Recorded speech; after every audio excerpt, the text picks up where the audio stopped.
Ser podcast.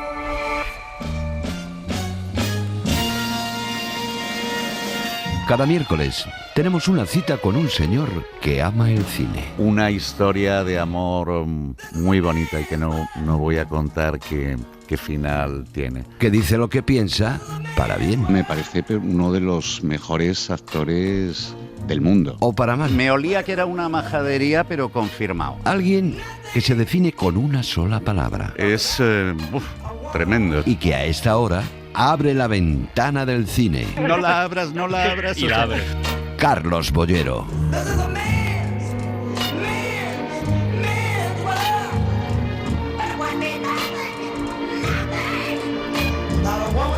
Hola Carlos, buenas tardes. ¿Qué tal? ¿Cómo estás? Bienvenido a La Bien. Ventana, una semanita más. Gracias. Te he visto en la terraza de aquí de Radio Madrid contemplando el atardecer, que cómo- está maravilloso después cómo de la era, lluvia. ¿no? Qué bien. Es de las vistas Sí, más sí, bonitas de Madrid. No tenemos Aquí dinero, la- pero vistas sí. No sé si... Vistas sí. Sí, es dinero. una vista maravillosa. Pero es Y formidable. ahora que está todo lleno de plantas y flores, Sí. eso que hace Eduardo Barba desde hace un par de años, pues maravilloso. Pues si quieres, pasamos del programa y nos vamos a la A terraza. la terraza. ver No, atardecer. yo me quedaría un ratito más aquí delante del micrófono. Porque vamos a hablar además de entrada de dos Sí. cosas que yo no sé si tú crees que sirven como termómetros para medir la temperatura y la calidad de las películas, que son los festivales y los premios. ¿Tú qué credibilidad le otorgas a una cosa y a otra? Partiendo de la base de que el cine, como cualquier manifestación artística, está sometida a los gustos absolutamente subjetivos de cada uno de nosotros. Pero festivales y premios, ¿tú crees que hay que...? No. ¿O no siempre? Yo, ¿O a veces? no siempre. Y últimamente menos. O sea, yo acabé, ya te conté, harto de los festivales. Y los Oscar, a mí me produce una fatiga enorme. Y ahora empieza todo el mogollón. El reconocimiento de esas películas que al parecer han alterado al espectador para bien, pero es que yo no creo que gran parte de ellas al contrario, yo creo que se pueden haber aburrido bastante con películas que luego se llevan todos los premios, ¿no? Y bueno, es la glorificación pues de lo que están haciendo, del cine, pues ver quién es los más guapos del año y los más listos y los más...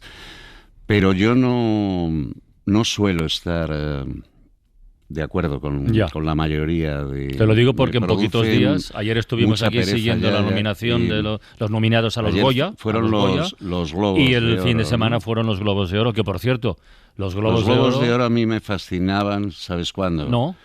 Cuando los presentaba este cómico inglés genial. Joder, mi amnesia, estamos en...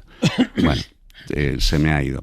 Es un tipo... Ricky Gervais. Ricky Gervais, sí, al que yo adoro. ¿Te acuerdas Sí, de los sí, numeritos sí, que sí. montaba en... Sí, me acuerdo vagamente. que Hace era- tiempo ya que no lo era presenta, como Sí, sangriento, sí, ¿no? sí, Y sí. estaba temblando todo el mundo Ajá. diciendo, se saltaba todas las normas de la corrección política. Eso a ti y te mola.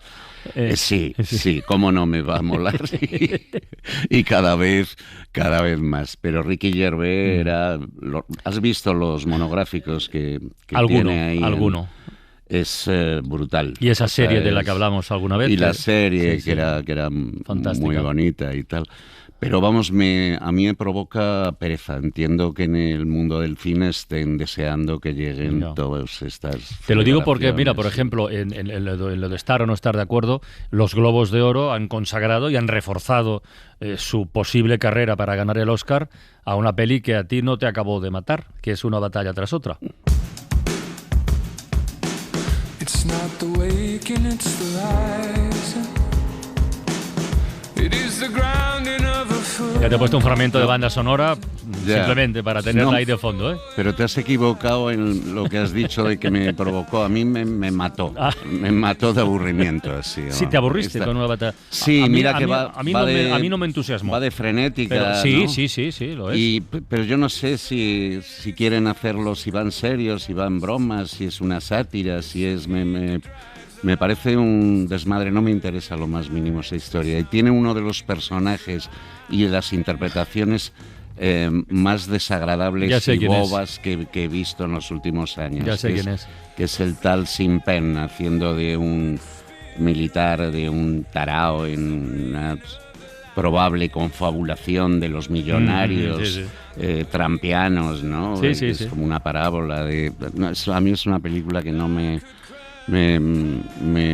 Vale. no me... Pues esto me- los Globos de Oro, pero es que en la lista de nominados para los Goya, que conocimos ayer, la película que más nominaciones acumula es Los Domingos.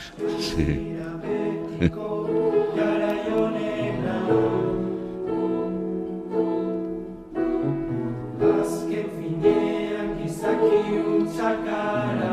Que a mí me gustó mucho y a ti no tanto. Y a pesar de eso nos queremos y Exacto. seguimos. Y así siendo seguiremos. amigos. Y así seguiremos. No, pero me has dicho varias veces que si la volví a ver... ¿Y la volviste a ver? No, No. pero pues... Joder, te quiero tanto que voy a hacerlo. Es que la clave voy de a que te verla guste o otra no una vez, película así. Ahora es que están entres... las plataformas. Sí, ¿no? y estará, me imagino, otra vez en los cines cuando Ya. le den los Goyas, porque alguno ganará. No, igual todos, ya te digo. Y que está en los cines, me mis parece, todavía, en predicciones alguno, en para algunos los será. premios, una batalla tras otra Ya. y el Sorda... No, perdón. Los domingos, sí, los domingos. Se me ha olvidado hasta el nombre. Las mejores sí. películas son Los Domingos, Sorda, efectivamente, Sirat, que acumula Sí. 11 nominaciones, más Palomas y La Cena. Y mira, fíjate, me he tomado la molestia de recordar frases casi como así de titular, de críticas que has escrito sobre estas películas, sobre las nominadas a los Goya. De Los Domingos. El argumento no me seduce, eso de dedicarte a los 15 años a una religión, como no tengo religión me cuesta mucho. Bien, bueno, bien o mal, es lo que escribiste. 2, Sirat, por orden, ¿eh? Me perturban, esta sí te gustó, que esto lo hablamos en su día. Me perturban las calamidades que van ocurriendo en el camino, me engancha la atmósfera. También posee a ratos el tono de una película de aventuras, aunque éstas tengan algunas consecuencias terribles, que desde luego la historia las tiene. Sobre Sorda, me resulta difícil conectar con ella, dices. Las situaciones me parecen reiteradas, no logro engancharme con el universo y las reacciones de la protagonista. Me resulta comprensible, pero también antipática. Que esto yo creo que ahí encierra un poco la clave de lo que decíamos. De que te guste o no te guste una película, el primer paso es que entres en la historia. Sí. Si no entras, por lo que sea, no es culpa de nadie, pues ya está. No. Si no entras, Que no igual entras.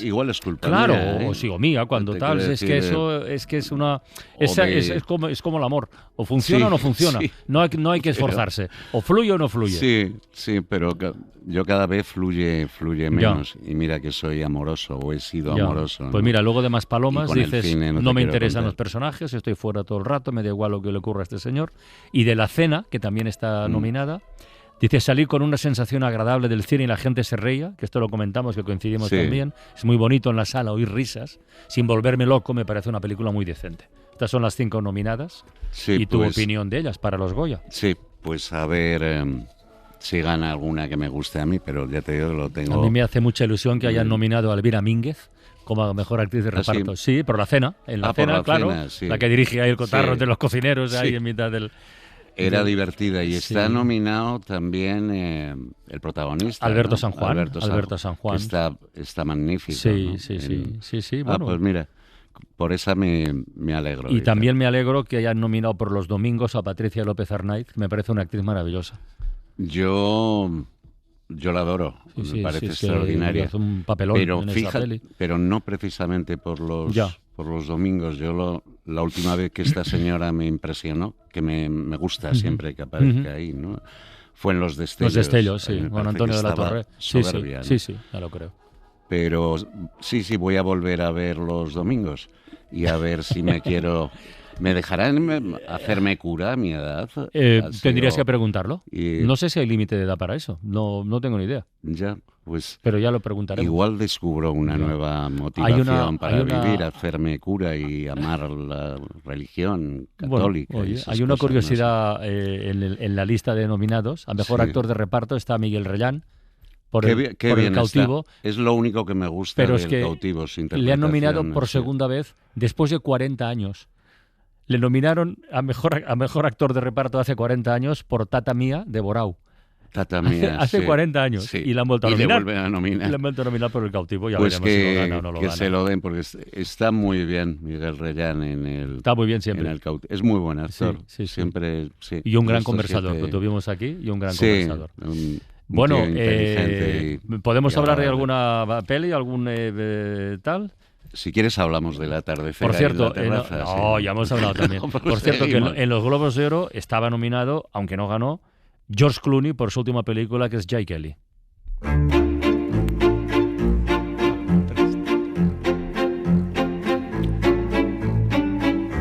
Esta cuenta la historia de una estrella de Hollywood, como él, que sufre una crisis de identidad y decide irse de viaje por Europa en tren para reconectar con sus hijas. Jay Kelly, so handsome. Look at you. You're the American dream, the last of the old movie stars. I'm down here. You're up there, you're down here, you're in here. We did this together. Este es un Sí, fragmento Jeff. de la versión original. Jay Kelly, eres un Adonis. Esta es la versión doblada. Eres el sueño americano, la última de las estrellas del cine antiguo. Estoy aquí abajo. Estás ahí arriba, aquí abajo y aquí dentro. Hemos conseguido mucho juntos. Adiós, papá. Me voy el sábado a París. ¿Es tu último verano? ¿Qué tal está esta quedado peli, muy- Carlos? muy ¿Qué tal? ¿Qué te ha parecido? Anda, Bueno, nunca es estás solo. Clooney. Yo siempre me siento... No la dirige él, la dirige Noah Baumbach, pero es como si Clooney reflexionara sobre su vida, Ujú. su condición de estrella absoluta, su vejez, las cosas que le han ocurrido en esa carrera que el público le ama, ha sido una estrella siempre, ¿no? Pero luego en su vida, pues también han pasado más cosas. Con sus hijas ha habido desencuentros, descubre que el mejor amigo de su juventud, descubre después de mucho tiempo que le odia porque se presentaron, fue a acompañarle a una prueba, A un casting. a un Y casting, le pillaron a él. y no pillaron al amigo y lo cogieron a él, y eso pues Ya. transformó su vida absolutamente.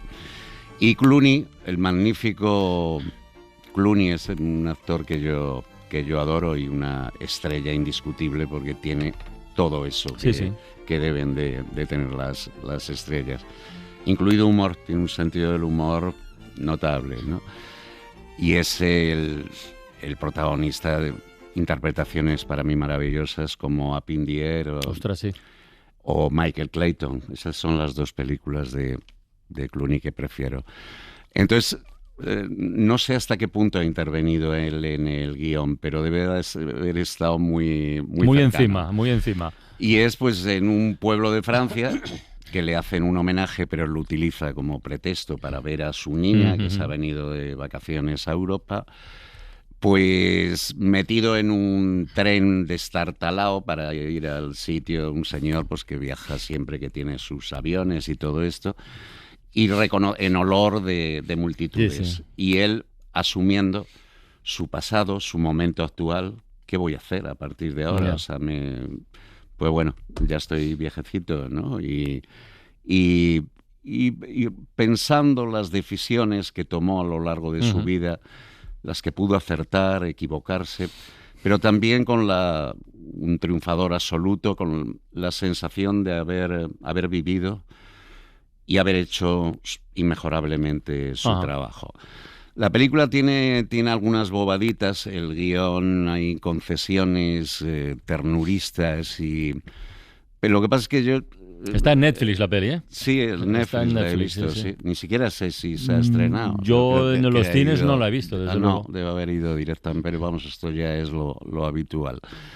Y yo pues estoy encantado de ver, es que yo creo que no falta ni en un plano, de ver al admirable Clooney, Qué bien. que dices, qué bien, Qué se conserva el tío todavía, porque debe tener, ¿cuántos tacos? 60 y muchos. 60 y muchos, ¿no? Y dices, pues bueno, ahí está, asumiendo su rol, riéndose de sí mismo también, y diciendo, pues es la vida que he tenido, por lo menos la he tenido, y ahora la pienso, ¿no?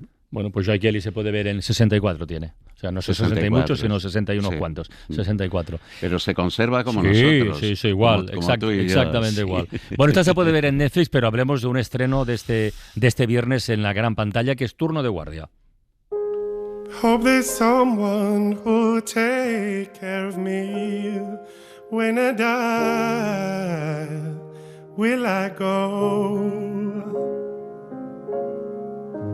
Y esta es la película que Suiza ha enviado a los Oscar y que ha pasado el último corte de la previa, al igual que otras 14 películas, igual que Sirat.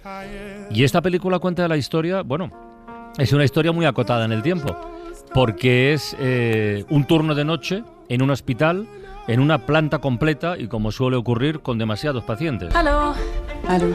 Neuzugang. Ich helfe dir. Danke. Bin gleich da. Sarah ist krank. Wir sind heute nur zu zweit mit einer Erstsemesterschülerin. Hab sie vermisst. Igual que siempre, tenemos primero versión original, luego versión doblada. Recién llegada. Te ayudo. Gracias. Ahora voy. Sara está enferma, solo estamos nosotras dos con la de prácticas. Gloria. Os he traído esto. Creo que tiene mucho dolor. Lo siento mucho, hoy solo somos dos. Lynn, tercera planta. ¿Es cerveza? No, champán. Estoy solo. Me tiene a mí. Gracias. Hospital Cantonal, tercera planta, Floria Lynn. El señor Jongaviola está listo para ser recogido. Quiero irme a casa. Mañana podrá irse, ahora a descansar. Sí, Floria, tercera planta. Señora Lauber, no me he olvidado de usted. ¿Cómo nos suenan a todos estas situaciones, de llamadas, de agobio, no está, no puedo, el médico llega tarde, no estoy? Todos un hospital, lo que es, claro. Hemos pasado por eso. Sí. Y tal. Y la película no abandona en ningún momento el hospital, y te puedes imaginar, vamos, sabes lo que ocurre en un hospital. Además, casi todos son casos extremos, o sea, es gente sufriendo. Entonces estoy durante 2 horas oyendo hablar y viendo a las víctimas de cánceres, de enfermedades irremediables en medio del dolor, y digo, me planteo, pues casi estaba mejor en mi casa, en el sofá, mirando el panorama en la terraza o algo así. Te quiero decir, ¿Se sufre con la película? Sí, es que yo, de las pocas cosas que creo, Carlos, con una firmeza además, es en la eutanasia, ¿no? Sí. Me parece que lo más horrible del mundo es consumirte de sufrimiento en un hospital, y sabiendo en muchos casos que es esperar a la muerte, ¿no? Y la morfina te puede alejar del dolor durante un tiempo, pero es un panorama muy sombrío y muy terrible, que yo no lo querría para mí. O sea, yo si estuviera gravemente enfermo, pues eso, que almas caritativas me dieran el pasaporte sin dolor. Como también me aterran las residencias, ¿sabes? Es todo muy sombrío. Entonces igual yo no tenía el día, pero acabé... ¿Lo pasaste mal? Sí, de decir, vale, que ya sé que esto existe, ¿no? Y admirando la figura de una tía entregada, o sea, porque... ahí no es ya el esfuerzo físico, es el esfuerzo mental terrible que debe ser atender a moribundos, ¿no? Y bueno, digamos que esta señora es una profesional, ¿no? ¿Y qué es ser profesional? Pues hacer bien lo mejor que sepas lo que tienes que hacer, ¿no? Y ya sé que esto es durísimo, ¿no? Al fin... hay personajes que que están corroídos por el dolor y que reaccionan con mucha violencia ante ella. Y al final les humanizan, es producto pues de andar hecho polvo, ¿no? Y sacan pues el lado amable que puedan tener, ¿no? Esto ocurre en los últimos 10 minutos, pero el resto, te quiero decir, me resulta... Dices, ¿pero es una buena película? No lo sé, es que ya sabes mi concepto de que bueno es lo... No, es una película que me provoca pues sensaciones parecidas, no las que tiene la protagonista, porque ya es un trabajo que tiene que hacer y un trabajo muy noble y muy... Pero te quiero decir que que viéndola decía, pues casi me gustaría estar en otro sitio. Para quien quiera ir al cine, se estrena y al final, viernes. Al final salen carteles, ¿no? Esto lo dirige Petra Volpe, la directora de una película que se llama El orden divino, que no he visto. Yo tampoco. Y la interpreta Leonie Benes, que es una muy buena actriz suiza, muy natural y muy espontánea y muy... que al final aparece en carteles, contando, pues hablando inevitablemente de la sanidad, de que el turno de guardia, que la salud mental que está amenazada, de los médicos y los enfermeras. Y digo, pues, que haya más o que, no sé, pero en cualquier caso son gente pues que tiene que hacer su trabajo. Y su trabajo es durísimo y puede ayudar a sobrevivir a los dentro de unos minutos, pero habrá que hacer dentro ese de unos trabajo, minutos vamos a hablar aquí en La Ventana, nuestro club de la escucha, vamos a hablar de un podcast que va precisamente de eso. Un podcast muy recomendable que analiza desde muchos ángulos el declive evidente de la sanidad pública en España. Te lo recomiendo y lo recomiendo a los oyentes. En unos minutos abriremos el club de la escucha, pero ahora cerramos esta ventana del cine con música, por favor. ¡Hala! No has apuntado bajo, ¿eh? No. Ostras. Es que me dirás por qué.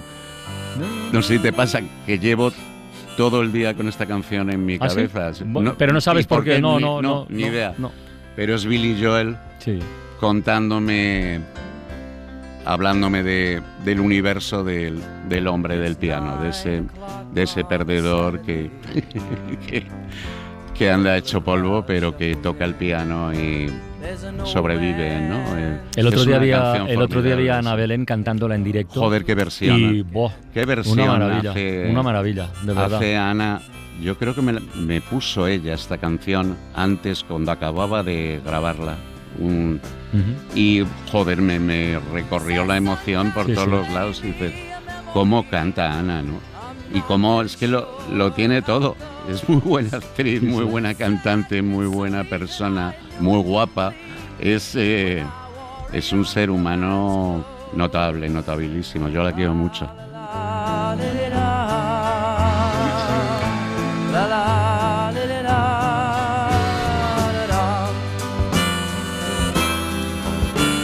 Sing us a song, you're the piano man. Sing us a song tonight. Well, we're all in the mood for a melody, and you've got us feeling all right.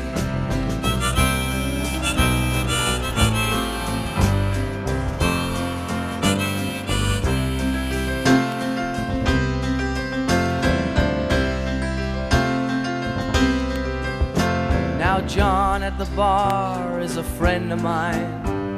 He gets me my drinks for free, and he's quick with a joke or to light up your smoke, but there's some place that he'd rather be. He says, Bill, I believe this is killing me, as a smile ran away from his face. Well, I'm sure that I could be a movie star if I could get out of this place. Oh, la la la, did it all. La la, did it all.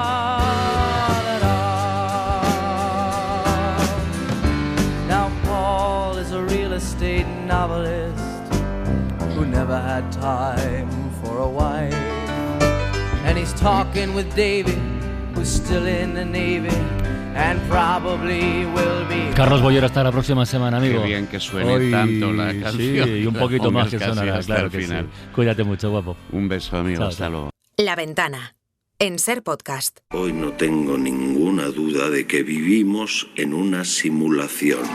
¿Cómo escapamos de ella? El paradero del submarino Ara San Juan sería un absoluto misterio. Cuando uno llega a una cárcel, uno tiene que hacer un check-in, como si fuera un hotel. No solo incluye las 3 comidas, sino que también incluye un servicio de puñaladas y violaciones. No tengas miedo.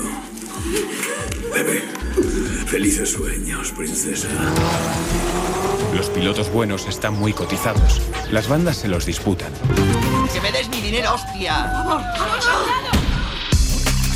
El Club de la Escucha. Las mejores historias de los podcasts con Eugenio Viñas. Hola Eugenio, buenas tardes, buena vesprada. Buena vesprada. Oye, lo estaba comentando hace unos minutos con Carlos Bollero. Yo creo que tenemos que abrir este Club de la Escucha invocando la importancia de ese concepto que es el don de la oportunidad, que es estar en el lugar adecuado en el momento oportuno. Porque es que no puede llegar de mejor manera, no nos puede cuadrar mejor el podcast que presentamos hoy, porque hoy y mañana está convocada otra vez una huelga de médicos. Esta semana la encuesta de 40DB para El País y la SER ha puesto el tema de la sanidad pública y la opinión ciudadana ahí sobre la mesa, y este sigue siendo uno de los grandes asuntos, de las grandes asignaturas pendientes a nivel de país. Así que el podcast que hoy presentamos no es País para enfermos, nos cae, vamos, pero en fin, de una manera sensacional. Empecemos con un mito. Desde que tengo uso de razón, he escuchado esta idea una y otra vez. La sanidad pública española es que es de las mejores del mundo. Es la mejor sanidad del mundo. Una de las mejores del mundo. Pero algo ha cambiado. Ya lo creo que ha cambiado.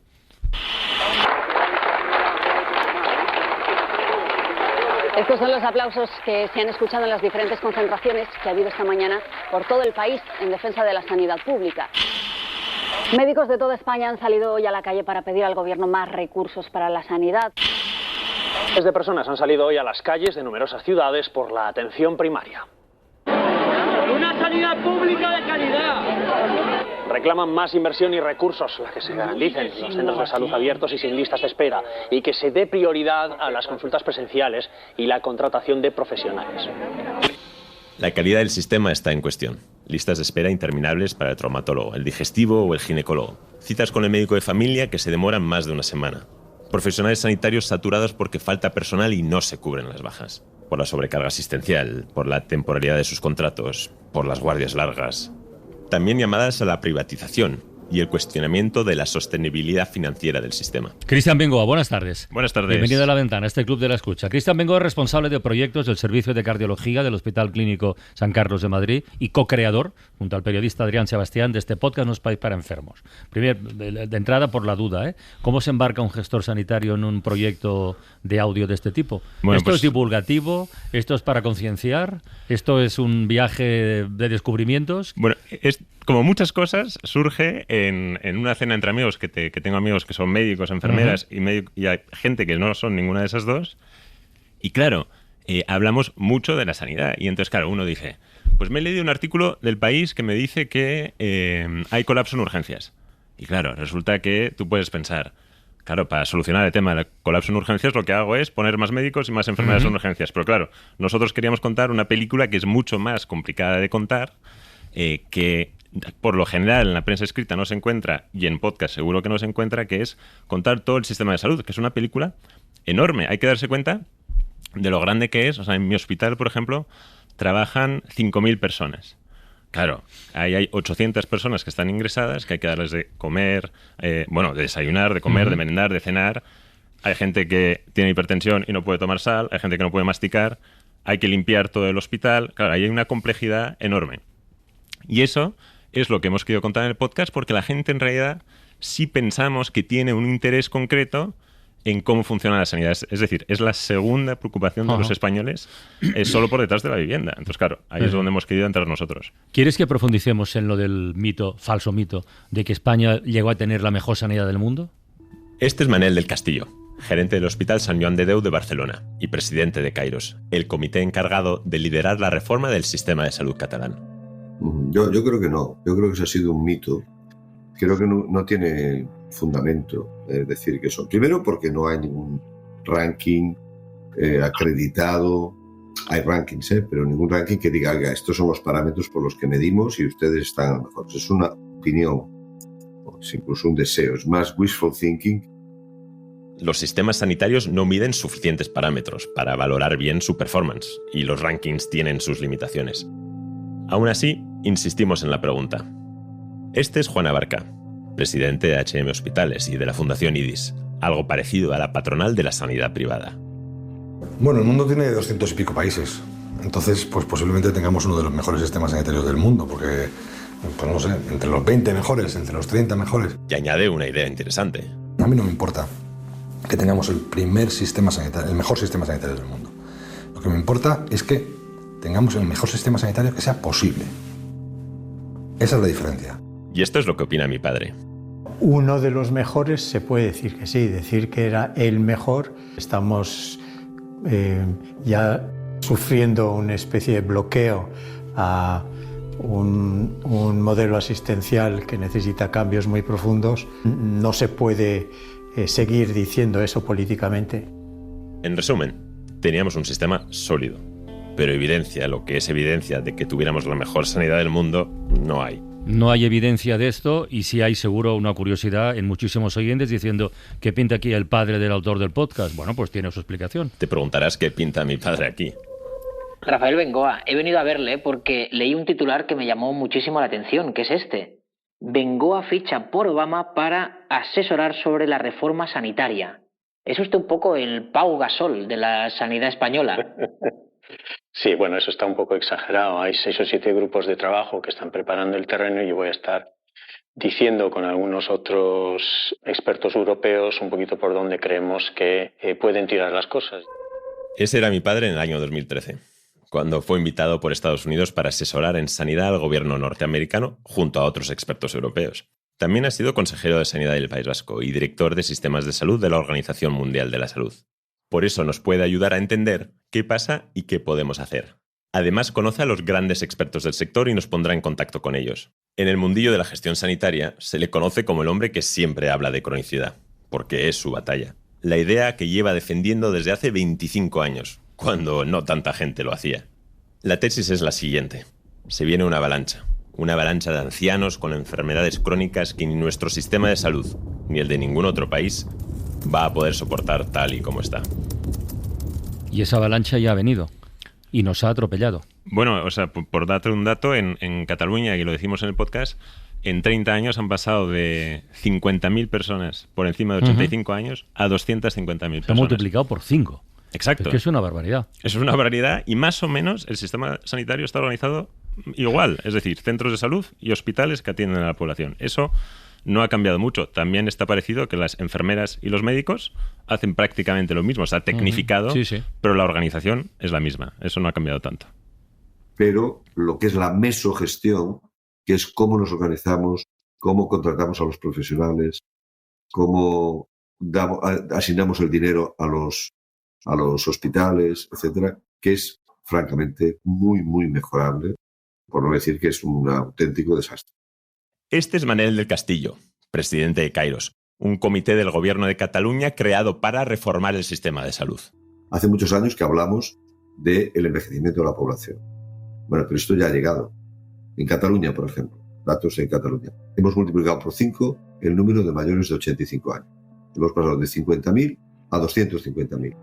La gente de mayores de 85 años es el gran consumidor, porque llegamos a mayores, pero no con buena salud, porque al final curamos gente, pero no los curamos del todo, los cronificamos. Entonces, la mayores de 85 años tiene un consumo altísimo de recursos. De hecho, si tú miras la edad media de un hospital público grande, suele estar alrededor de 80 años, la media. Lo cual quiere decir que son geriátricos. Esta frase es tremenda, ¿eh? Hemos convertido los hospitales en geriátricos. Bueno, y además, lo que ocurre mucho en los hospitales en España y en muchas partes del mundo es que esos geriátricos que tenemos ahora como hospitales no se les consigue dar salida a las personas aunque tengan el alta médica. Es decir, tenemos un problema que no es solo de salud, sino social. porque la gente no tiene a dónde ir, porque tiene, digamos, una persona mayor, tiene una fragilidad porque se ha roto la cadera, o tiene un ictus y tiene una reducción de la, digamos, de la movilidad, y no se puede dar alta médica porque no puede volver a su vida normal. Y en cambio eso es un problema no sanitario, sino social. Y eso también está costando mucho resolverlo. De hecho, las consejerías de Sanidad y el Ministerio son Consejería de Sanidad y Consejería de Asuntos Sociales. No Ministerio de Sanidad y Ministerio de Asuntos Sociales. Eso sigue estando separado cuando la realidad para el paciente es que es la misma realidad y hay que saber darles el alta médica. Entonces, esos hospitales que ahora son geriátricos hay que saber unificarlo con todo lo demás, ¿no? Lo relevante de este podcast, Cristian, es que... Yo lo recomiendo, pero vamos, lo recomiendo a fondo. A mí, de verdad. Al final nos ponemos un montón de camisas para recomendar un podcast, pero es que este podcast a mí me ha parecido muy interesante. Entre otras cosas porque siempre nos aproximamos a la actualidad de la sanidad desde la urgencia, desde la huelga, desde el colapso. Y aunque es un podcast de nicho, porque va sobre gestión sanitaria, gestión hospitalaria o políticas sanitarias, que evidentemente, digamos, no es a lo mejor lo más atractivo para cualquiera de los julianes. A mí justo, Carlas, me pilló entre Ver Respira y The Pit. The Pit, claro, entonces, vaya serie. Que no, es buena. Como tenemos la suerte de que no somos ni Carlos Bollero, ni Mariela Alcobendas, ni Pepa Blanes, no voy a decir lo que me parece cada una de ellas. Pero como me pilló en medio, te prometo que me ayudó a entenderlo mucho. Yo te quería preguntar, Cristian, ¿qué le ha parecido a tus compañeros? Porque esto nace de una cena y cómo lo hacemos y cómo lo contamos. ¿Qué les parece el podcast? ¿Se sienten representados, digamos? O sea, más incluso de que me digan que les gusta mucho, lo recomiendan a su vez. Claro, bueno, pero además lo recomiendan no entre sus compañeros, sino a gente de fuera. Porque claro, yo me lo puedo imaginar perfectamente, ¿no? Si fuera médico, la gente me preguntaría, oye, ¿por qué hay tanta espera? Claro. Y entonces dices, bueno, pues te voy a mandar este podcast y así no te lo tengo que explicar yo en 5 minutos y me concedes un poco más de tiempo para explicar que es una cosa que es complicada de contar, ¿no? Y por eso ha sido mucho trabajo. ¿Dónde está el debate ahora? ¿Cuál es el punto central o uno de los puntos centrales del debate y uno de los más espinosos y más polémicos? Sanidad pública, sanidad privada, ¿pueden convivir? ¿Cómo deben convivir? ¿Cuáles son las prioridades? ¿Cuáles son las percepciones? Hay quienes lo llaman privatización, otros colaboración público-privada. Este es quizá el tema más polémico en torno a la sanidad. Y aquí es también donde se puede ver más claramente que son las autonomías las que tienen la mayoría de las competencias en sanidad. Tienen margen de gestión incluso para elegir el modelo que prefieren. Y de ahí que en algunas hayan abierto la puerta a la gestión privada de la sanidad pública. Para entender los modelos tienes que entender la diferencia que hay entre financiación y provisión. Por ejemplo, si la red pública, su servicio regional de salud, te manda que te operes a una concertada, es provisión privada, o sea, quien te opera es un cirujano privado en un hospital privado, pero en realidad es financiación pública del Sistema Nacional de Salud.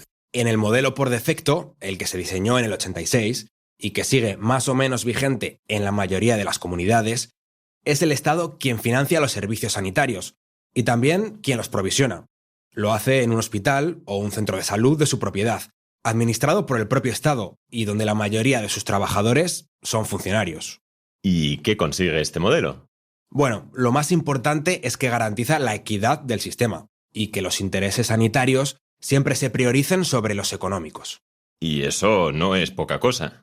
Pues no, pero hay que reconocer que tal y como funciona actualmente, este modelo tiene problemas.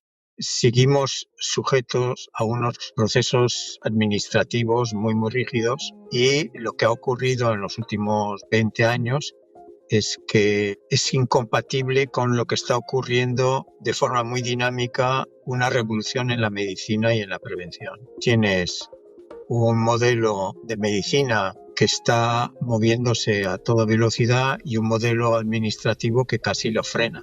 Y por lo tanto todo el mundo lleva años buscando alejarse de esa rigidez, pero sin sacrificar los principios de lo público. ¿Y eso cómo se hace?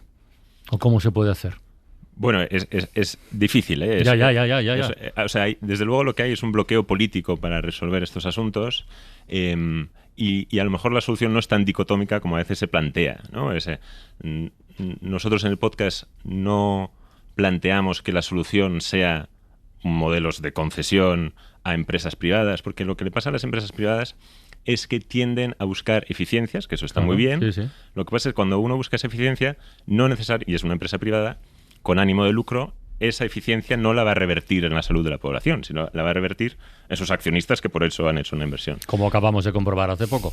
Exacto. Entonces, Sí, lo que a nosotros nos interesa es a lo mejor que haya organizaciones sin ánimo de lucro que gestionen esa sanidad. Porque entonces tú puedes buscar eficiencias, puedes contratar análisis de datos, que por ejemplo en la sanidad pública no se pueden contratar personas que hacen análisis de datos, ni ingenieros que hagan este tipo de cosas un poquito nuevas, y en cambio sí permiten esa flexibilidad de la que estamos hablando. Hoy escribe en El País alguien al quien hemos escuchado hace unos minutos, que es Juan Abarca, el presidente de H.M. Hospitales, que sería un poco la voz más representativa de la patronal de la sanidad privada, y pide que sea un debate, dice que está muy ideologizado, pide un debate a partir de la encuesta que publicó 40DB esta semana. Dice que los españoles están dispuestos a pagar más impuestos para mejorar la sanidad, pero dice el entusiasmo fiscal se ha debilitado claramente en los últimos años, es decir, la ciudadanía está dispuesta a contribuir, pero empieza a exigir eficiencia, productividad y resultados. Dice la encuesta no pide trincheras, pide reformas, colaboración y madurez política. Bueno, es una opinión interesante. Es una posición interesante para alguien que es puramente sanidad privada. Sí, puramente. Él en el podcast dice que en el 80% de las cosas estamos de acuerdo. Lo dice más de una vez.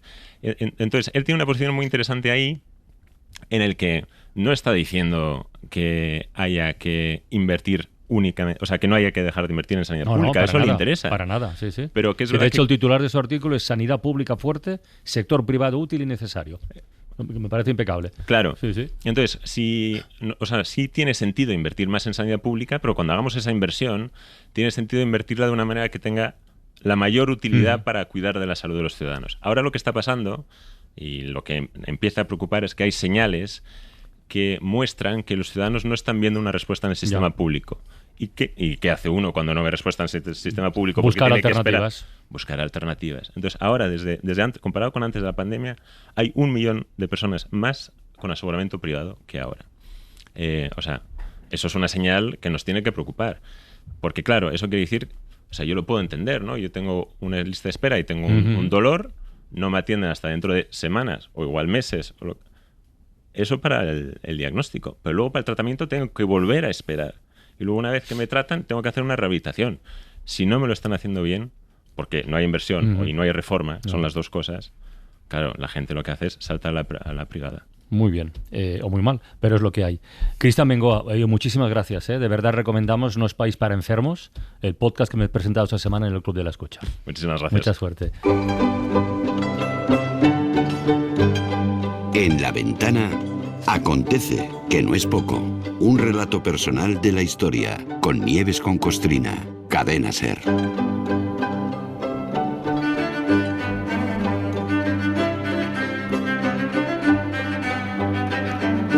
Hola Nieves, buenas tardes. Hola Carla, ¿qué buenas tal? tardes. Muy bien. Oye, yo no sé si los oyentes de este Acontece que no es poco, espero que les ocurra lo mismo que a mí, pero yo estoy disfrutando muchísimo con este formato de serie que últimamente aplicas a tus paseos por la historia. Porque esto, hay que recordar el motivo, ¿no? Que es muy evidente. Si hay un episodio que se puede contar del tirón, pues se cuenta.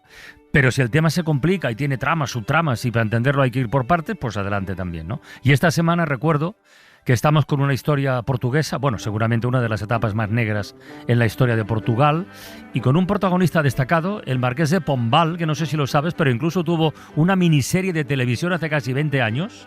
La tuvo. Yo es que pensaba, esto para un guionista de Netflix, y he mirado y tuvo una serie de televisión. Bueno, lo que contamos estos días ocurrió mucho más atrás, en el siglo XVIII, y fue una batalla a muerte con 3 contendientes: el propio Marqués, los curas y los aristócratas. ¡Hala! Ya está la cosa ahí contextualizada. Pues sí. Hoy continuamos con esa hoja de ruta del déspota portugués, Marqués de Pombal, que fue, como dices, una cruzada contra aristócratas rancios y jesuitas conspiradores. Pero el episodio de hoy necesita contexto. A todos nos suena del cole aquello del despotismo ilustrado. Sí. Ahora ya se llama mejor absolutismo ilustrado.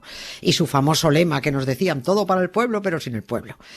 La Ilustración en el siglo XVIII inspiró cambios importantísimos, culturales y sociales.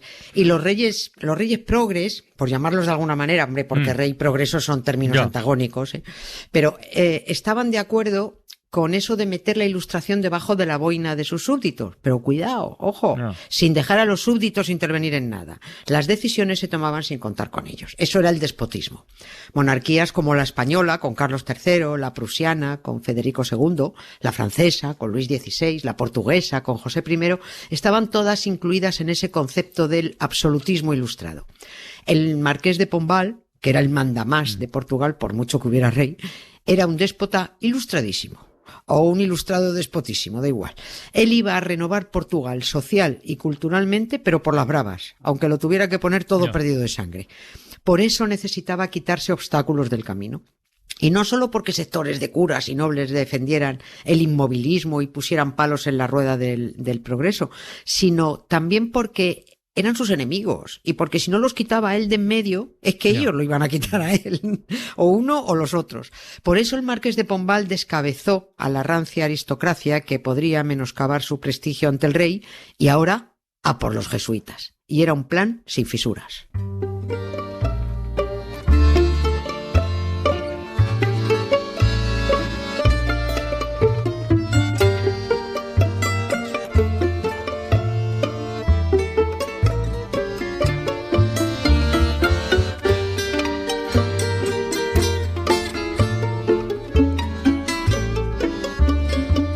Vamos a recordar la importancia del contexto que tú comentabas.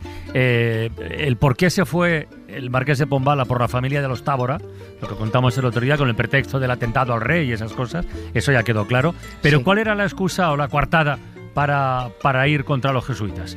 Pues que también estaban implicados en el complot, pero bueno, sin una sola prueba. Las excusas y podía poner todas. Y con el agravante de que a los jesuitas no podía ejecutarlos, no podía montar una farsa de proceso como hizo con los nobles, ni amañar un tribunal. Y además, a ver, piano, un paso después del otro, porque el marqués de Pombal no iba solo a por 3 o 4 jesuitas, él iba por todos. Pero lo que decía antes, tenemos que poner contexto. Y aquí hay 2 contextos para entender cómo se justificó la expulsión. Para conocer uno nos tenemos que ir a América, y con el otro no hace falta movernos de Portugal para conocer a un jesuita, a un imbécil, porque era un imbécil, a un mal bicho que este tío se pasó de frenada. Se llamaba Gabriel Malagrida, muy bien relacionado con la familia real y con las más refinadas familias lisboetas. Como los curas no pierden oportunidad de sacar tajada, y encima los jesuitas son especialmente hábiles para ello, el terremoto de Lisboa de 1755, como todas las catástrofes, fue una nueva oportunidad de negocio para la Iglesia. Para acojonar al personal con eso de la ira de Dios, para tener a los portugueses aún más sometidos, para conseguir más clientes, más recaudación. Y al jesuita Malagrida no se le ocurrió otra, al año siguiente del terremoto, en 1756, publicar un libro titulado Juicio de la verdadera causa del terremoto. ¡Ay! Verdadera causa. Esto metemos lo peor. No tiene pinta de que ese libro utilizara argumentos científicos, ¿no? Que se ocupara de la tectónica de placas y cosas de estas. No. Vale. Mira, por concluir rápidamente, según el jesuita, el terremoto era consecuencia, y abro comillas, de nuestros pecados intolerables.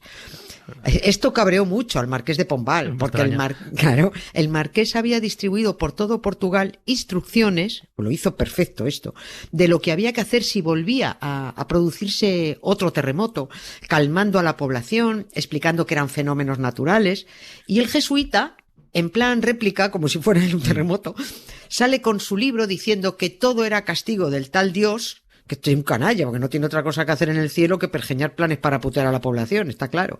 Malagrida decía en su libro que nada de lo que se estaba haciendo por volver a la normalidad en Portugal sería útil.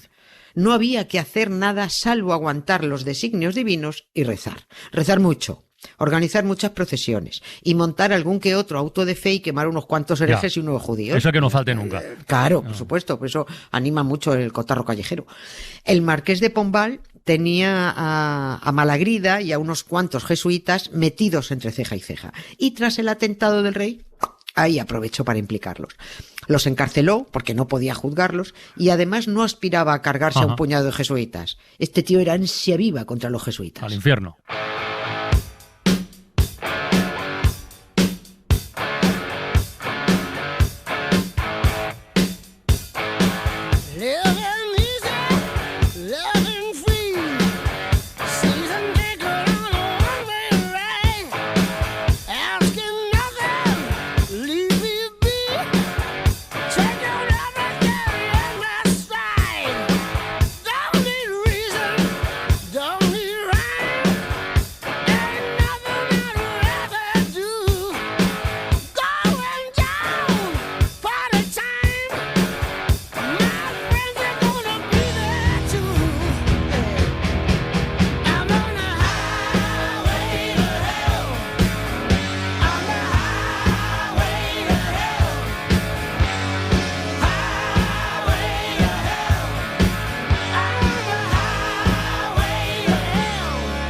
Es lo Marqués de Pombal cantando esta canción. Pero vamos, lo que hizo, lo que pretendía hacer es lo mismo que ocurrió poco después en España. O sea, lo que buscaba es la expulsión del país de todos los jesuitas. De todos, sí. Es que esto también tuvo que ver con el despotismo ilustrado. Los jesuitas eran la orden más influyente y poderosa en todas las monarquías católicas, en todas. Estaban infiltrados en las más altas esferas del poder. Eran los confesores de los reyes. O sea, que manejaban información valiosísima. Que esto la gente que todavía no sé por qué no se han enterado los que van a confesarse, que eso los inventó solo para robarte la información y mantenerte atrapado, ¿no? Pues a los reyes los tenían pillados. Tenían también la educación en sus manos. Ellos adoctrinaban a los más pudientes y los más pudientes comían de su mano. El poderío de la Compañía de Jesús era tal que a veces actuaban como un estado dentro de los distintos estados.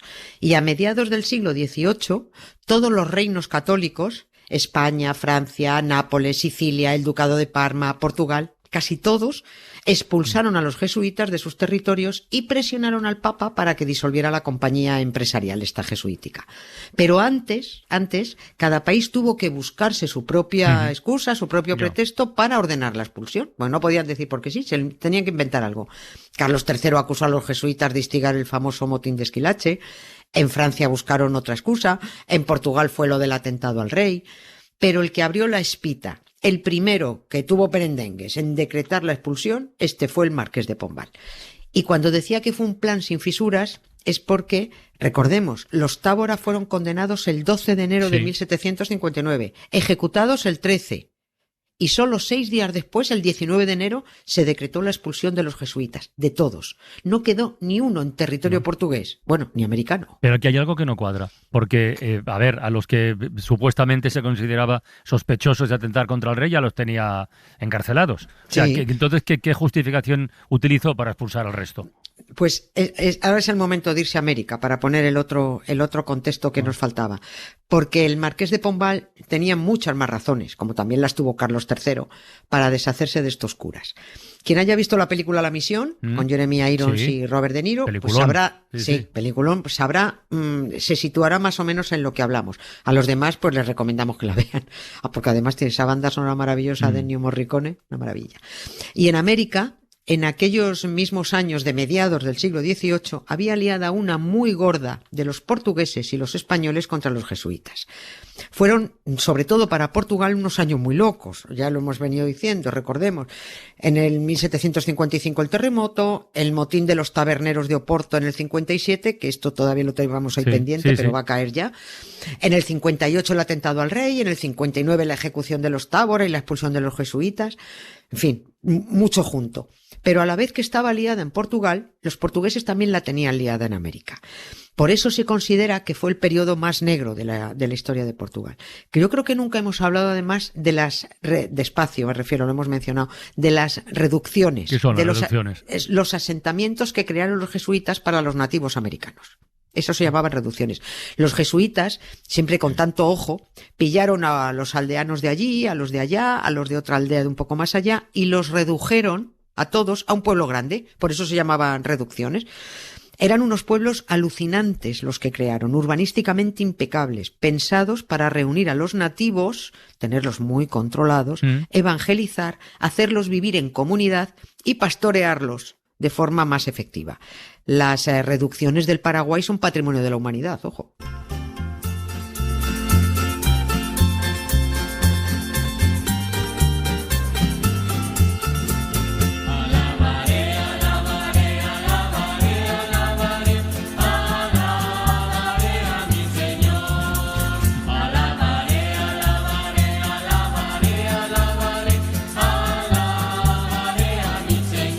No, pero bueno, volviendo a la peli, a La Misión, lo que se cuenta en esa película es la historia de la creación de una de estas reducciones. Claro, precisamente es eso, claro. Exactamente, sí. Bueno, pues los jesuitas, que también vieron oportunidad de negocio en América, crearon 30 pueblos misioneros. 30 reducciones, donde hacían y deshacían. Mandaban ellos, organizaban ellos a los guaraníes. Según unos, no esclavizaban, según otros, sí.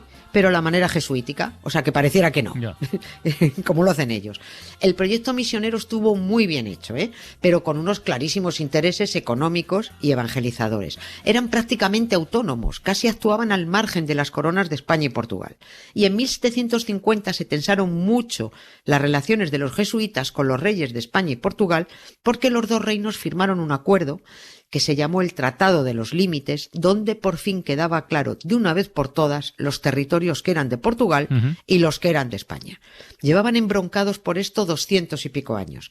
Este acuerdo obligó a 7 pueblos de jesuitas españoles, a 7 reducciones, a levantarlos, a hacer mudanza, porque donde estaban asentados era territorio que había que entregar a Portugal.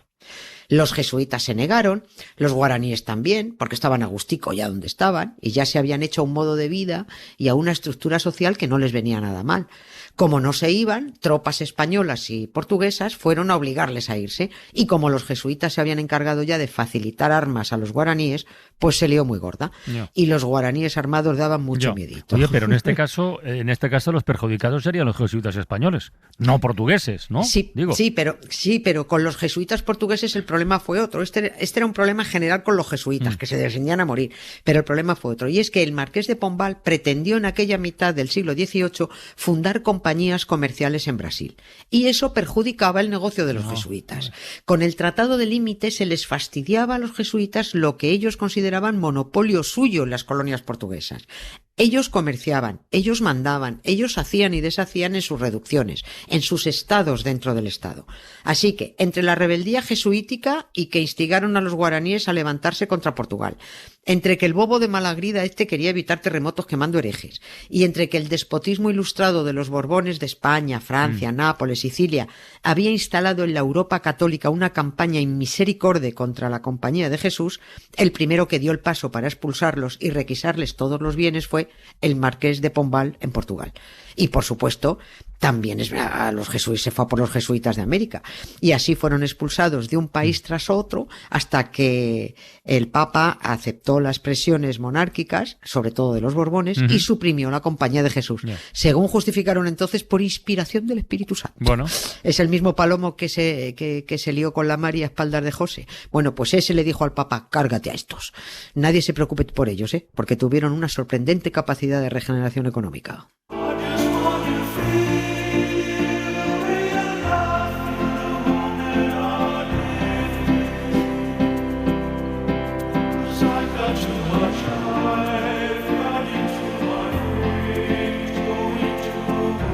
La musiquita es chula, ¿eh? Esto no me lo puedes negar. Oye, yo estoy ahí pendiente y me imagino que muchos oyentes también. Te hemos oído mencionar varias veces lo de la revolución de los taberneros de Oporto. Sí. Mañana igual sería el día, ¿no? Pues y así cerramos la serie ya. Ay, la que se lió. Sí, pues venga, mañana más, Nieves.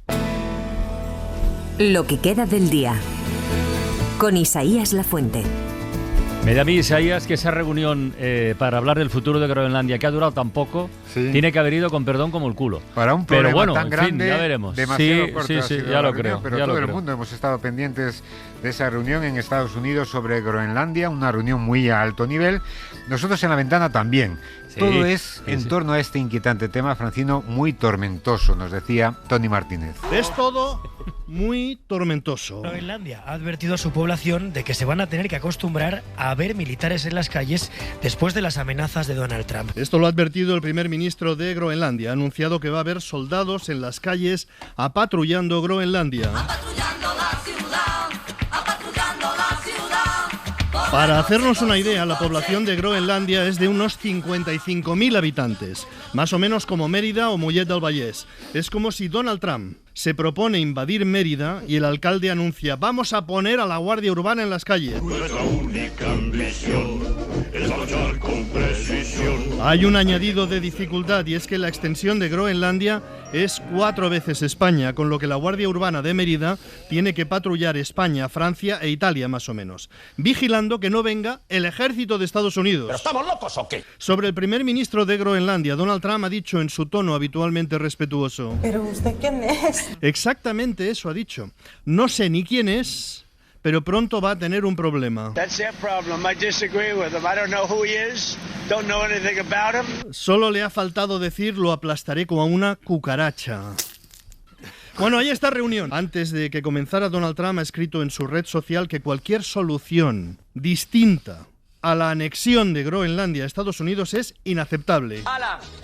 ¡A tomar por culo! Pues a lo mejor ese es el titular de la reunión de hoy en Estados Unidos sobre Groenlandia. Bueno, en nuestro afán por comprender muy bien lo que está sucediendo allí, los especialistas secundarios han hablado esta tarde con Pío Panoja. Es un español que tiene un bar en la isla. Pero claro, es que hay un actor que se queda siempre fuera de la conversación. ¿Sí? Es la hostelería. Así que he invitado a Pío Panoja, que es un español que está afincado en aquellas tierras groenlandesas. Pío, ¿qué tal? Buenas tardes. Hola, ¿qué tal? Muy buenas tardes, encantado. Gracias por darnos voz. Y nada, hombre. Bueno, se habla, como bien has dicho, de las tierras raras, de la situación geopolítica, pero sí, no de lo que está afectando esta crisis al sector, ¿no? Porque claro, con esta incertidumbre, digamos, el groenlandés y la groenlandesa pues no va al bar a se divertirse. Queda en casa. Se queda en casa con esta mierda del Trump. La gente pues se está acojonando, claro, y no están saliendo, ¿no? Y si lo hace para llevar el típico bloque de hielo es para hacer un café y punto, ¿no? Que es típico lo de llevar bloques de hielo de un lado a otro. Ahí es una, sí, aquí sí. Se hace mucho eso, ¿no? Encontrar aquí personas es muy difícil porque los jóvenes groenlandeses pues no quieren trabajar.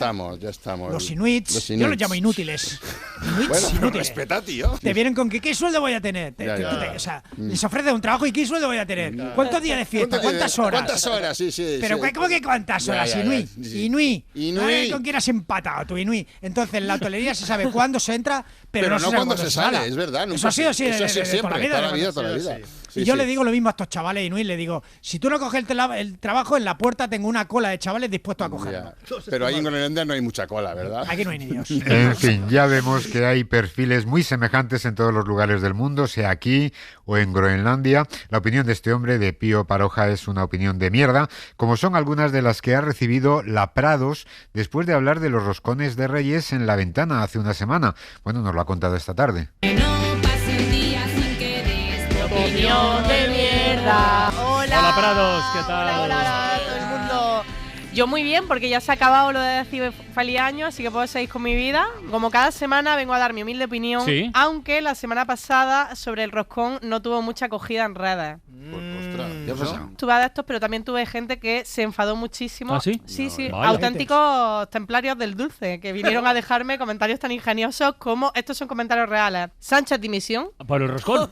Sí, además es como si yo pinchase o cortase ahí, ¿sabes? Sí. Y otro que me gustó mucho que fue vete de España. ¡Ostras! Claro, y yo, si existiese un país donde no hubiese roscones y tontos, ya viviría ahí.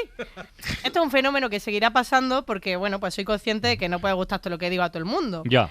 Y por eso, precisamente, hoy vengo a dar mi humilde opinión sobre los haters. Los haters. Let's go. A por ellos. La mayoría son anónimos, pero es fácil reconocerlos. Siguen viviendo con su madre, solo se quieren a ellos mismos y su cerebro ha sido sustituido por una lata de paté la piara. Pues más o menos puede ser así. Bueno, para compensar este tipo de palabras, hemos tenido palabras de amor en La Ventana. Palabras como las que dedicó el 10 de enero la escritora Ana Iris Simón a su abuelo, a Vicente, el comunista. En herencia no nos has dejado joyas ni relojes, no has dejado tapices ni jarrones, sino algo mucho mejor. La conciencia de que nada de eso es importante. Hay quien en sus últimos días repasa sus éxitos laborales, sus acciones en bolsa o sus propiedades. Tú los dedicaste a hablar de tu María y de la gran familia que engendrasteis, con el único orgullo permisible en la mirada, el de los sencillos, el que nace de las cosas importantes. Así te recordaremos, orgullosos de sabernos hijos, nietos o bisnietos de Vicente el comunista, el de la calle El Cristo, un hombre que amó la tierra, la vida y al otro, un hombre bueno, con la conciencia que tú nos transmitiste de que ese es el mejor de los legados. A pesar de la muerte, es un recuerdo feliz el que ha tenido Anaís para su abuelo. Bueno, Anaís nos lo ha contado esta tarde en La Ventana. Sí, bueno, la alegría de todo lo que deja, ¿no? Claro. Decía Machado, lleva quien deja y vive el que ha vivido. Y en cierto sentido fue un entierro bonito porque aparte de que era un hombre pues mayor, que no es lo mismo que si se muere, pues ese mismo fin de semana, ese mismo día se murió un niño de 11 años de una... conocida, entonces es un entierro alegre porque es la muerte que debe ser, ¿no? Que llega cuando debe llegar, y también por todo el legado maravilloso que ha dejado, que no solo es el de mi abuelo, sino el de toda una generación. Yo creo que en esa elegía de mi abuelo es la elegía de esta generación que se nos está yendo, que es la de los niños de la posguerra. Un recuerdo a su abuelo, que era un auténtico personaje. Mi abuelo ha sido siempre mi personaje favorito porque era el más literario de todos. Y de hecho, él fue al programa de Ramón García a buscar novia. ¿Ah, sí? ¿Tú te acuerdas? ¿Sabes qué programa es? De Castilla-La Mancha. Sí. Ante el escándalo de mi familia. ¿Y sabes lo que hizo? No. Hablar de que iba todos los días al cementerio a regar las flores de mi abuela y pasarse 1 hora hablando de mi abuela. Entonces, con lo cual no creo que encontrara nada, ¿no? Ya. No. Bueno, un poco más joven que Vicente, el abuelo de Ana Iris Simón, pues es Margarita. Una mujer de 71 años que vivía en su barco en Las Palmas de Gran Canaria. Bueno, pues ayer fue desahuciada de su barco en el que llevaba viviendo 5 años, nos lo ha contado nuestro compañero Carlos Moreno. Margarita llegó a las islas hace más de 20 años, desde Asturias. Empezamos por ahí, ¿no? Hace unos años su hijo enfermó de cáncer y falleció. Ella se quedó sin casa, destrozada y sin red familiar. No tiene contacto con su familia en Península, ha estado varios años en distintos recursos sociales y hace unos 5 tuvo la capacidad de ahorrar un poquito y se compró un barco para vivir. Ese barco se convirtió en su única vivienda. Desde 2023, la autoridad portuaria le ha ido requiriendo determinadas mejoras en su embarcación. O la solucionaba o procedían al desalojo del pantalón. La mujer, por su parte, ha ido pagando el alquiler del amarre. Sin embargo, no ha podido hacer frente a todas esas reparaciones que le pedían del navío, porque cobra una pensión de 600 euros, Francino. El desahucio tuvo imágenes ayer muy duras. Después de una conversación de más de 40 minutos con la Guardia Civil, ante el no rotundo de Margarita de marcharse, subieron al barco, se la llevaron a ella y a miembros de plataformas sociales que estaban en la cubierta apoyándola, en volandas, entre varios agentes. Son historias duras, desde luego, que vemos cuando abrimos nuestra ventana. Por fortuna podemos compensarlo también con la sonrisa que cada tarde nos suelen dejar las greguerías. Empezamos las greguerías con Ni Idea, que reescribe una letra famosa de Julio Iglesias. Me gustan las mujeres, me gusta el vino, y si cometo abusos me aplaude Ayuso. Vamos ahora con el secretario general de la OTAN, que le gusta mucho a Tony, y es un poquito inútil. Celeson hace una propuesta, ojo. A Mark Rutte hay que apagarlo y encenderlo, a ver si funciona. Ni Ana Morales ni Jesucristo serían capaces de solucionar la paradoja del pan que describe Harry el socio. A ver, ¿alguien me puede explicar por qué si compro una barra de pan falta pan, pero si compro 2 barras sobra 1,5? Y acabamos con Alcalinus, que refleja perfectamente la tensión que hay en urgencias. Rápido, varón, 39 años, paro cardíaco. Por ponerle 16 gramos de fingalamina. ¿Qué dice? Yo qué sé, habéis entrado por la cafetería, soy el camarero. En fin, que a veces se pregunta a quien no corresponde y a veces se responde lo que no corresponde. Le pasó ayer a Isabel Díaz Ayuso al reaccionar sobre el escándalo que salpica a Julio Iglesias. Lanzó otra de las suyas, lo recordamos. Las mujeres violadas están en Irán con el silencio cómplice de la ultraizquierda, para añadir después, y Madrid no va a contribuir al desprestigio del cantante, del artista más universal que tiene España. Que dices, bueno, empezando por lo último, depende, ¿no? Quiero decir, Julio Iglesias ha vendido más de 300 millones de discos, pero si se demuestra que ha sido un agresor sexual, pues igual hay que replantear alguna cosa, digo yo, no sé. Hoy su jefe, Feijóo, ha hablado sobre el tema y las palabras han sido mucho más medidas. Muy sorprendido. Ahora bien, es necesario que esa investigación de la Fiscalía y de la Audiencia Nacional pues se haga y que nos digan exactamente qué es lo que hay, si es que hay algo. ¿Por qué? Porque las denuncias son muy graves y porque conviene saber si eso es verdad. Bueno, pues la investigación avanza para tranquilidad de Feijóo y sobre todo de las víctimas. Nos lo contaba en plena ventana Mariola Lourido. La Fiscalía ha decidido tomar declaración a las denunciantes de Julio Iglesias, al que acusan de, entre otras cosas, de agresiones sexuales. Les va a tomar declaración como testigos protegidos. Eso lo acaban de anunciar las abogadas de la ONG Women's Link. Mariano Lurido, buenas tardes. Buenas tardes, Francino. Sí, son 2 titulares muy importantes que nos deja esta rueda de prensa. 1, la Fiscalía va a tomar declaración a las 2 mujeres que presentaron la denuncia contra Julio Iglesias. Y 2, les ha concedido la condición de testigos protegidos.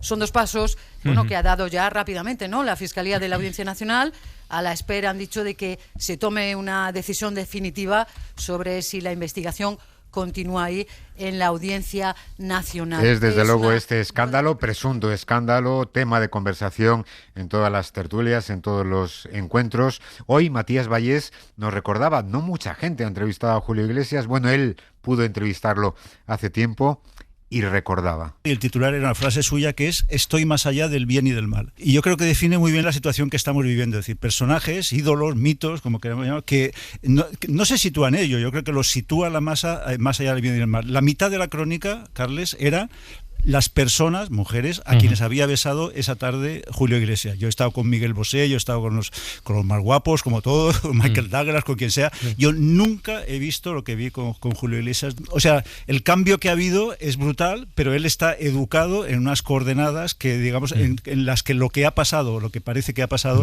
no puede considerarse anómalo. Yo no entrevisté a Julio Iglesias, pero sí que recordaba un día que le puse el micrófono. Iñaki Gabilondo la entrevistaba desde aquí y recordaba, Francino, lo que me impresionó, la cara de Julio Iglesias cuando le preguntó Iñaki si tenía amigos. Bueno, gracias a nuestras compañeras del servicio de documentación hemos podido recuperar ese momento.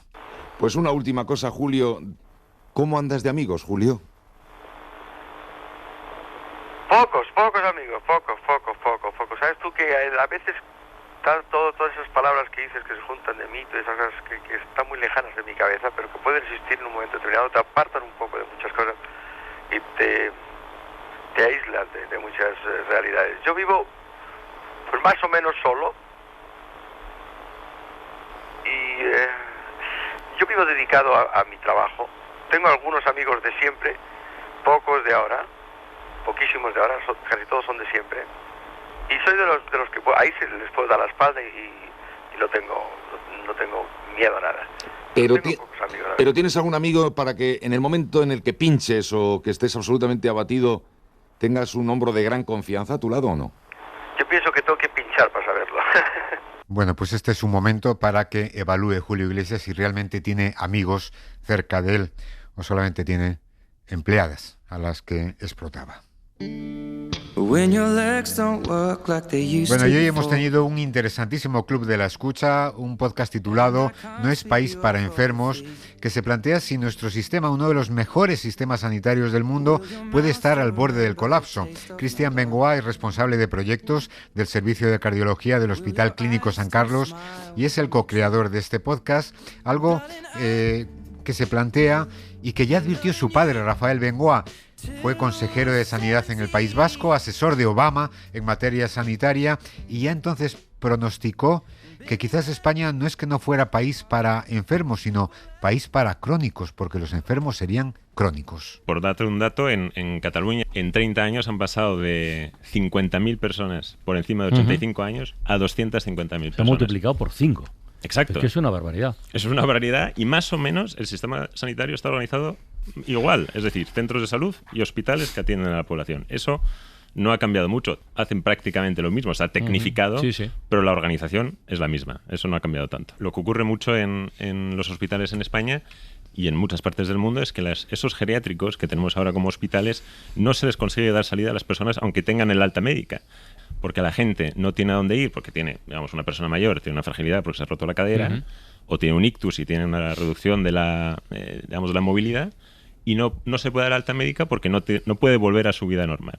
Y en cambio eso es un problema no sanitario, sino social. Ya estamos ante un problema social. Sí. Y podemos cerrar el círculo, Francino, con Teresa. Ella es enfermera, trabaja en una UCI y ha llamado esta mañana para participar en El Rincón y la Esquina. Hablaban de emociones y ella decía que le conmovía sobre todo la vulnerabilidad de algunos pacientes. Yo estoy en contacto con el sufrimiento, con la incertidumbre, con la curación, con la muerte. Pero cuando la gente, los familiares o los pacientes salen con sus capacidades quizá un poco mermadas, ya no son los que eran, van a ser más vulnerables, la vida ya se les presenta por delante de otra forma desconocida. Personas que necesitan, no quiero decir ayuda, pero necesitan otros recursos que los demás ya los tenemos de base y aún así la vida se nos hace cuesta arriba y nos arrasa, pues esa gente, pienso mucho en ellas. A mí es lo que más me hiere o me duele cuando veo a alguien que no puede con esta vida. Pues para ese alguien y para todos los oyentes de La Ventana, cerramos hoy con Viva la Vida. Hasta mañana, un beso muy grande y mucho ánimo. Adiós. Adiós. Para no perderte ningún episodio, síguenos en la aplicación o la web de la SER, Podium Podcast o tu plataforma de audio favorita.